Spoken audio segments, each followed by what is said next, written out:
Taiwan কেন চীনের সবচেয়ে বড় ফাঁদ? সঙ্গে আছি আমি সূর্য দাস। একটা ছোট্ট দ্বীপ, লোকসংখ্যা খুব বেশি নয়, সামরিক শক্তি তো কোনো পরাশক্তি নয়, কিন্তু এই ছোট্ট দ্বীপটাই আজ চীন আমেরিকার সংঘাতের সবচেয়ে বিপজ্জনক কেন্দ্র। এই দ্বীপের নাম তাইওয়ান। চীন চাইলে কি আজই তাইওয়ান দখল করতে পারবে? হয়তো পারে, কিন্তু কেন এখনো করেনি? কারণ তাইওয়ান শুধু দ্বীপ নয়, তাইওয়ান হলো এক ফাঁদ। আজ আমরা বুঝব সিলিকন সিল্ক কি, আর কেন এই সিল ভাঙাতে গেলেই চীন নিজের ভবিষ্যৎ বিপন্ন করতে পারে। সিলিকন সিল্ক মানে কি? সিলিকন মানে বালি নয়, সিলিকন মানে আজকের দুনিয়ার চিপ।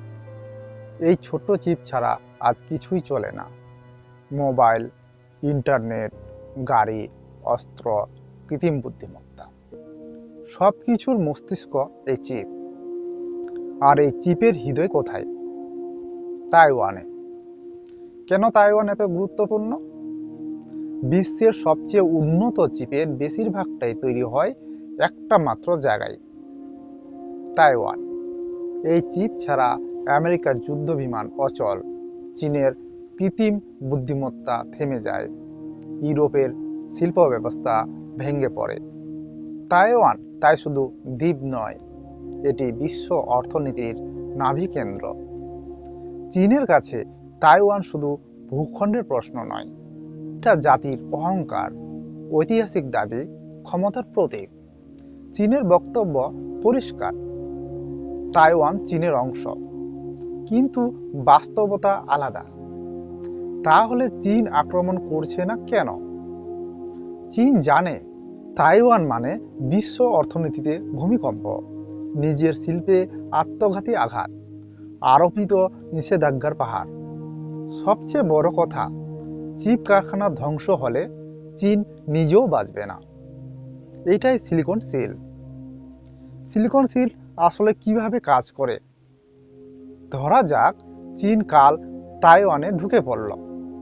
প্রথম ধাক্কাতেই চিপ কারখানা বন্ধ, বিদ্যুৎ বন্ধ, রপ্তানি বন্ধ, বিশ্ব থমকে যাবে। কিন্তু সবচেয়ে বেশি ক্ষতি কার? চীনেরই। কারণ চীনের শিল্প ব্যবস্থা এই চিপ ছাড়া চলে না। এই কারণেই তাইওয়ান হয়ে উঠেছে একটা অদৃশ্য ঢাল। আমেরিকা প্রকাশ্যে বলে, আমরা তাইওয়ানের স্বাধীনতা স্বীকার করি না, কিন্তু আড়ালে অস্ত্র দেয়, প্রশিক্ষণ দেয়, রাজনৈতিক সমর্থন দেয়। কারণ আমেরিকা জানে তাইওয়ান পড়ে গেলে চিপের নিয়ন্ত্রণ যাবে চীনের হাতে, আর সেটা হলে বিশ্ব ক্ষমতার ভারসাম্য এক মুহূর্তে বদলে যাবে। তাইওয়ান কি নিজের এই ফাঁদ বানিয়েছে? হ্যাঁ, তাইওয়ান ইচ্ছে করেই নিজেকে অপরিহার্য করেছে।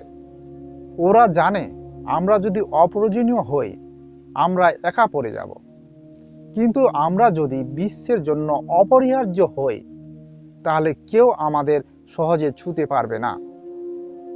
এটাই কৌশল। কিন্তু এই ফাঁদ কি চিরস্থায়ী?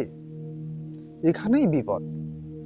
চীন চেষ্টা করছে নিজস্ব চিপ তৈরি করতে, আমেরিকা চেষ্টা করছে কারখানা নিজের দেশে নিতে।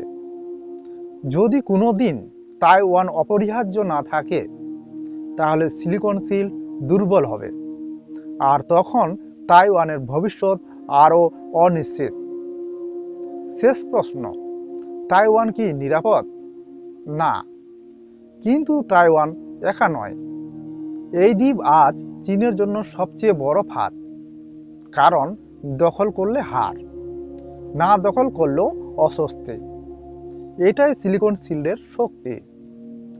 যুদ্ধ সবসময় বোমা দিয়ে হয় না, কখনো কখনো যুদ্ধ হয় চিপ দিয়ে, কারখানা দিয়ে, অপরিহার্য হয়ে ওঠে মাধ্যম।